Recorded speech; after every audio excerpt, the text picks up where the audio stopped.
A very good afternoon to all of you, and I'm very thankful and honored to be a part of this nationalist conclave. And it's a great honor and privilege to be here. So, basically, the idea is that whenever we fight all these litigations in the court, and today the issue is about nation first. Whenever I ask a question to myself, and whenever I interact with a lot of youth who are practicing in the galleries of the Supreme Court, who are working in the Supreme Court, the question is that what did we achieve after a grand construction of Ram Temple on 24th of January 2024? 22nd January 2024. This entire journey of Ram Temple, which started from the suit which was filed by Gopal Singh Visharad in 1950 till the judgment delivered by the Supreme Court on 9th of November 2019 is a message, is a reflection of our entire civilization. This is an entire battle of Ram Temple, which started from 1950, which lasted till 2019, is a message that how civilizational battles continue decades and decades, and after 20th generation, on 22nd of January 2024, we got a Ram Temple. So it's the issue of our glory. It's an issue that what is the message which we are giving to the global world. It's an issue that what is the message which we are giving to a geopolitical world. The message is that this country, our nation, in our nation, our ethos, our culture, our privilege is Bhagwan Ram, Lord Shiv, Lord Hanuman, Lord Krishna. And therefore, if you are trying to destroy the cultural heritage of this country through constitutional means, through legal means, we will fight and reclaim each and every temple without any, you can say, without any violence, as well as through the pen. And this is a message which we want to give to the world, that pen is mightier than the sword. Now, a very interesting question arose when this entire issue of Ram Temple was going on, and why I am focusing in my today's talk about Ram Temple is because Ram Temple issue is an area where if you will look into the history and 5 years back, or rather 10 years back, we were told that this can never be solved. We were told that Ram Temple is a dead issue and this can never be solved. It's better to build a hospital or a college there. And the questions were asked that what will you achieve, what will you gain if you will build a Ram Temple? And the similar questions are asked that what will you achieve and what will you gain when you will restore Gyan Vyapy or Krishna Janmabhoomi? So the issue is very, very relevant. So far, when we are conceiving the idea of India, when we are conceiving the idea of Bharat, when we are conceiving the idea of nation first. So Ram Temple, according to me, in my understanding, is a Rashtra temple. It's a temple for the entire nation.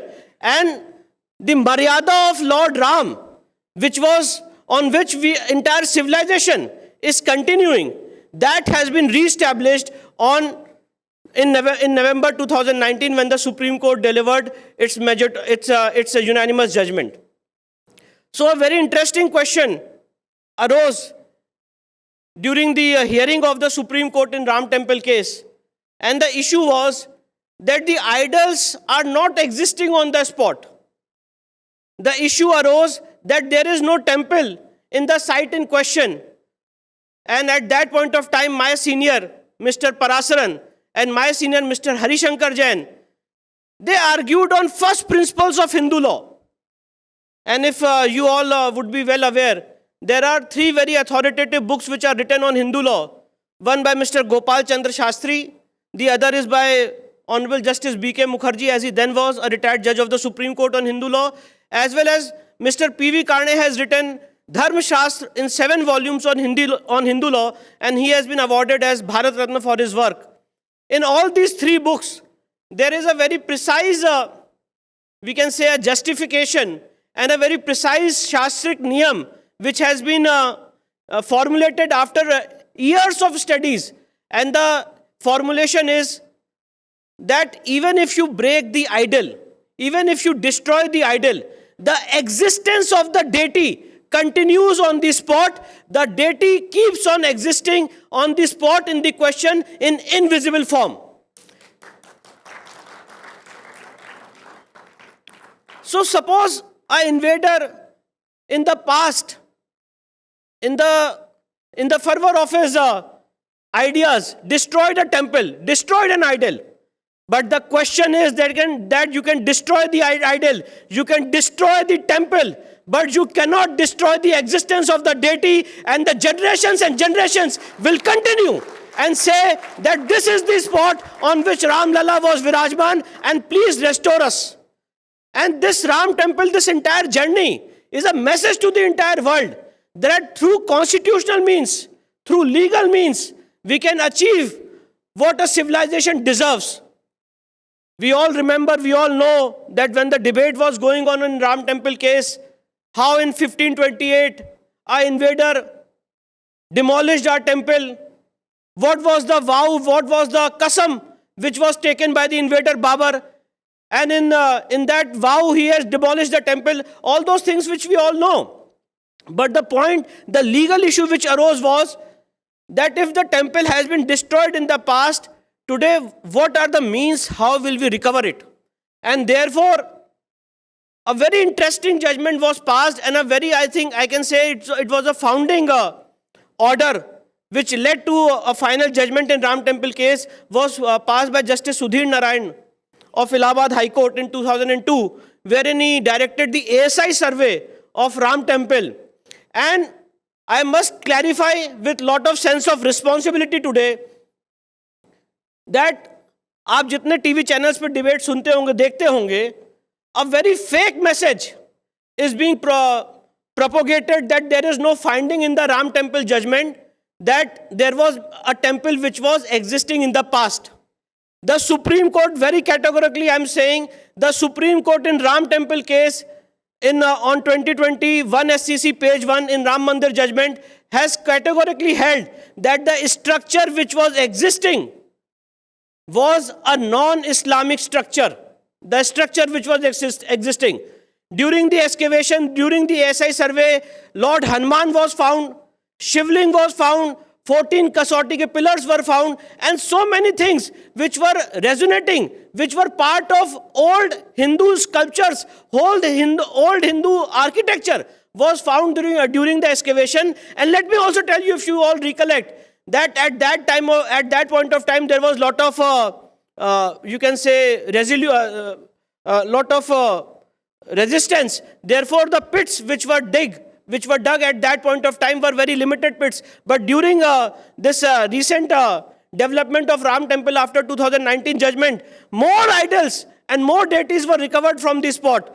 So at that point of time, after having the complete ASI report, the Supreme Court has unanimously held that this entire structure which was existing was non-Islamic. By saying that it is non-Islamic, it meant that it is of other civilizations also, including the Hindus, Buddhists, and other civilizations.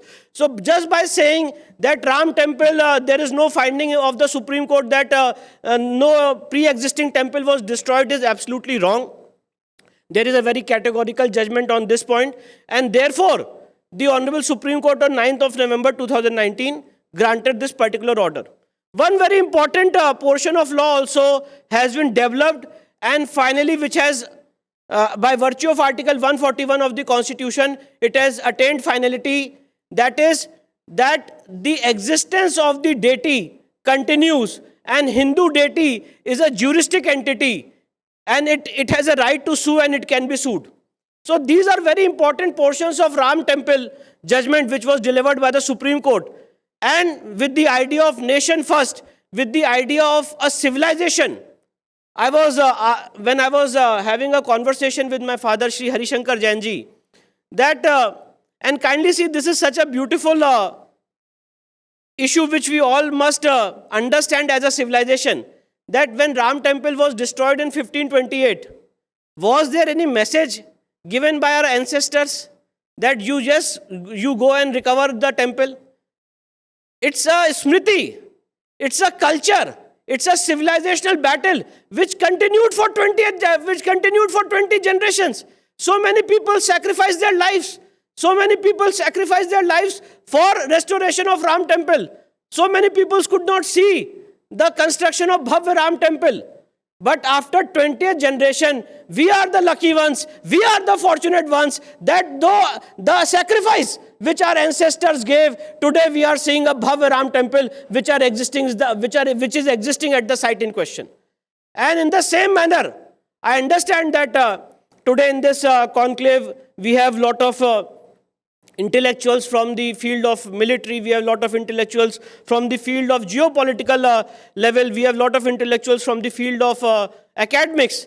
But kindly understand and appreciate that when we are talking about nation first, when we are talking about to build a nation, we must know that we cannot build a nation on the interest after sacrificing the interest of the majority community.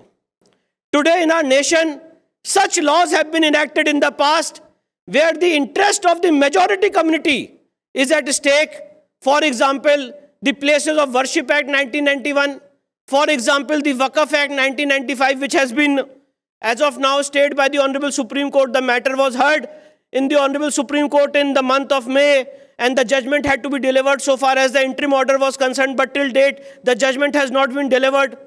So these are very important civilizational issues.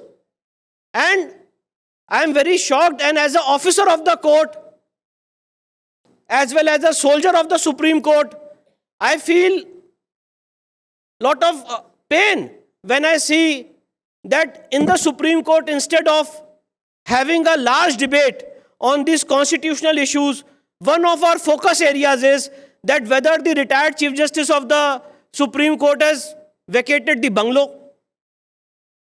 Today we are focusing on those issues. So Supreme Court is concerned, is known as a court of the Constitution, is known for its constitutional verdicts. And today, after about 4 years in the Supreme Court, there is no stand which is taken on the Places of Worship Act. Today, after so many years of legal struggle, there is no stand which is taken on the Waqf Act 1995. And these are very important issues.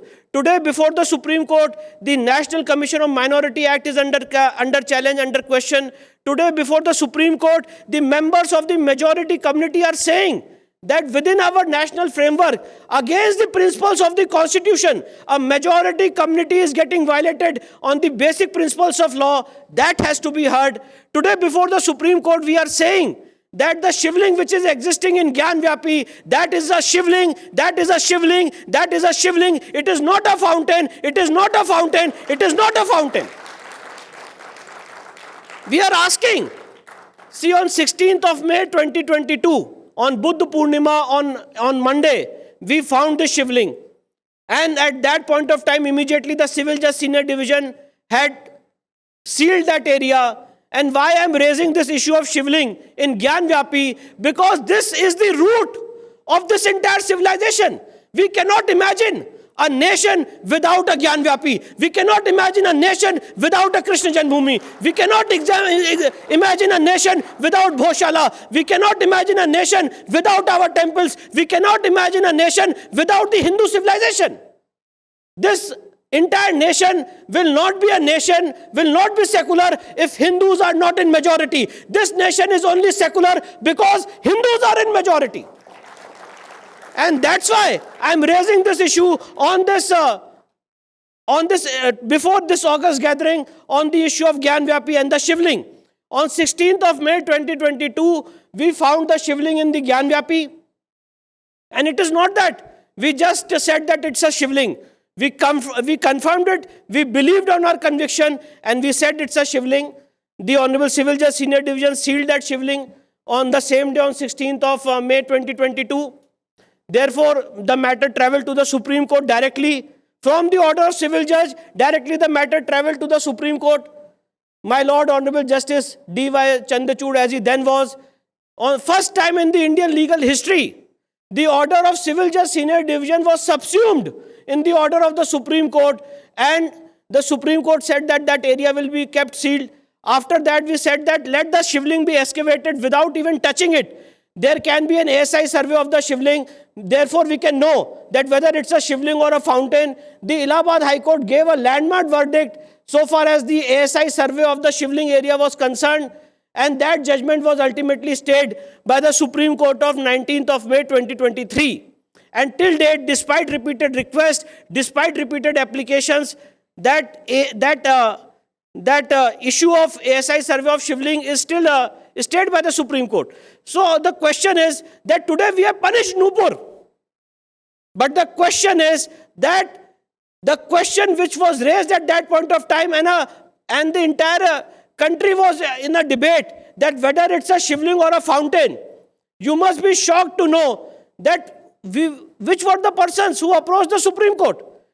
It was a community which said that it's a fountain. They only approached the Supreme Court and got a stay over the judgment of the Allahabad High Court. If they were so much thorough with their research, and if they believed that what they are saying is a fountain, then there should have been an ASI survey of that area, that structure which we found on 16th of May 2022. And it's out of 12 Jyotirlings, 5 Jyotirlings are Swayambhu. And out of 5 Jyotirlings, the very first Jyotirling is Gyanvapi. And therefore, this is a root, and it is very, very necessary that we get it recovered. अभी recently मैं अपनी family के साथ Somnath temple गया था. अगर आप सब लोग सोमनाथ टेम्पल गए होंगे तो सोमनाथ टेम्पल में आपने देखा होगा that there is a arrow which says that यहां से लेके पृथ्वी के साउथ पोल तक एक कण भी नहीं है जमीन का, और ये 7th सेंचुरी में वहां पे लगाया गया था. अब मैं पूछना चाहता हूं सारे लोगों से, सारे बुद्धिजीवियों से, ये बताइए 7th सेंचुरी में क्या कोई सैटेलाइट थी? कैसे पता चला था हमारे पूर्वजों को कि यहां से लेकर पृथ्वी के अंत तक जमीन का एक कण भी नहीं है? और इसीलिए these temples are not just temples. These temples are a symbol of our civilization. These temples are a symbol and a message of cultural unity. These are the temples by which we all grow. These are the temples by which we get energy. And the center of energy, let me tell you, is Gyanvapi. The center of energy is Krishna Janmabhoomi. And these are most pious things which have to be reclaimed. And the legal battle and struggle is going on before the Supreme Court and the High Court. Every day we are fighting, we are continuously fighting against these odds. But the question is that whenever we fight against these odds, our entire battle, there is an entire group which tries to paint our battle with a brush of communal flavor. It is not a question of communal favor. It is not a battle. It is not a question of Hindus or Muslims. It is a question that it's completely legal. And these questions which are today before the court and before all of you is completely having lot of research. With lot of sense of responsibility, I am saying that these are the questions which do not have any emotions.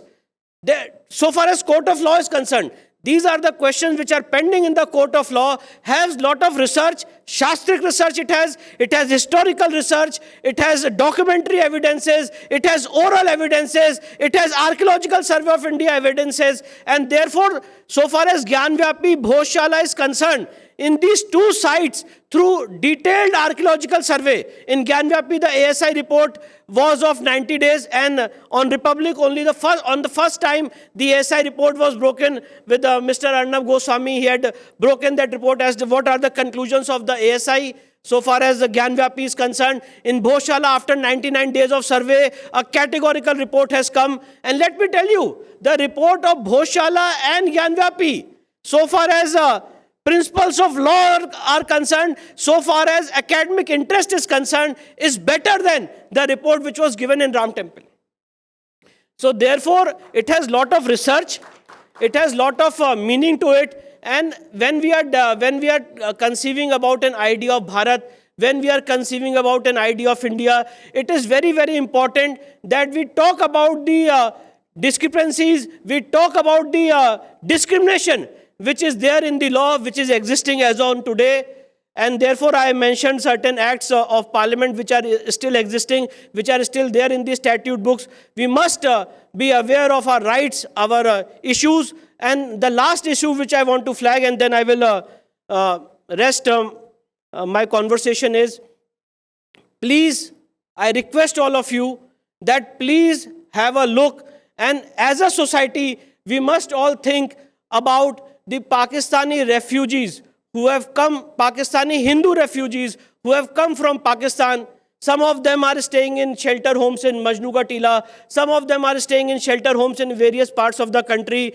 But their situation is very, they are in a very, very bad situation. And as a society, as a community, we all must help them. मैं अभी recently अपने इस पूरे advocate के career के दौरान अभी कुछ दिनों पहले मेरे से कुछ पाकिस्तानी हिंदू जो वहाँ से विस्थापित होकर यहाँ पे आए, मुझसे मिलने आए, और उन्होंने मुझे बताया कि कितनी बुरी स्थिति में वो आज यहाँ पे रह रहे हैं और क्या उन्होंने ताड़ना प्रताड़ना वहाँ पे झेली है। तो जो आज हम लोग का टॉपिक है, आज अगर आज we must be proud as a nation, we must be proud as a society that जब वो लोग वहां से यहाँ पे भारत में आए हैं, इतनी ताड़ना प्रताड़ना झेल के भी वो आज सिर्फ इसलिए खुश हैं क्योंकि वो इस यहाँ की सरजमीन में है। कम से कम अभी उनकी बहन बच्चियों के साथ बलात्कार नहीं हो रहा है, सिर्फ इसलिए खुश है। पर इस समय हमारी ड्यूटी है as a society, as a community, अपने उन भाइयों की मदद करने की जो वहां से बद से बदतर जिंदगी जी के आए हैं, और जिन लोगों को बहुत सारी बातें जो एक एकेडमिक इंटरेस्ट की हैं, वो जब उनसे मिलेंगे तो उन्हें समझ में आएगा कि ग्राउंड लेवल पे क्या हो रहा है, किस तरह से वहां पे भारी मात्रा में रेप किया गया उनकी आंखों के सामने, और आज वो वहां से अपनी इज्जत आबरू बचा के आए हैं और अभी भी उनके पास जॉब्स नहीं है, लाइवलीहुड नहीं है, शेल्टर्स नहीं है, जहां पे रह रहे हैं वहां पे हटाने के ऑर्डर्स किए जा रहे हैं कि यहां पे आप इलीगल रह रहे हैं। तो as a society, as a community, when we are developing the idea of India, हमें उन सारे लोगों को इंटीग्रेट करने की जरूरत है। सिटीजनशिप अमेंडमेंट एक्ट में हमने 2014 तक उनको नागरिकता दी है, पर 2014 के बाद भी करीब 1 करोड़ से ऊपर पाकिस्तानी हिंदू वहां से विस्थापित होकर आए हैं। उनको भी हमें मेन स्ट्रीम में इंटीग्रेट करने की, अपने भाइयों की तरह रखने की बहुत ज्यादा जरूरत है। तभी जाके हमारा जो आइडिया ऑफ इंडिया है, तभी जाके हमारा जो आइडिया है नेशन फर्स्ट, वो कंप्लीट होगा। क्योंकि वो लोग जिन्होंने अपने धर्म के आधार पे वहां पे ह्यूमिलेशन झेला है, आज उनको मेन स्ट्रीम में इंटीग्रेट करने की बहुत ज्यादा जरूरत है। आप लोगों ने मुझे इतनी धैर्यतापूर्वक सुना। I am really grateful and thankful, and Jai Hind and Namaskar to all of you.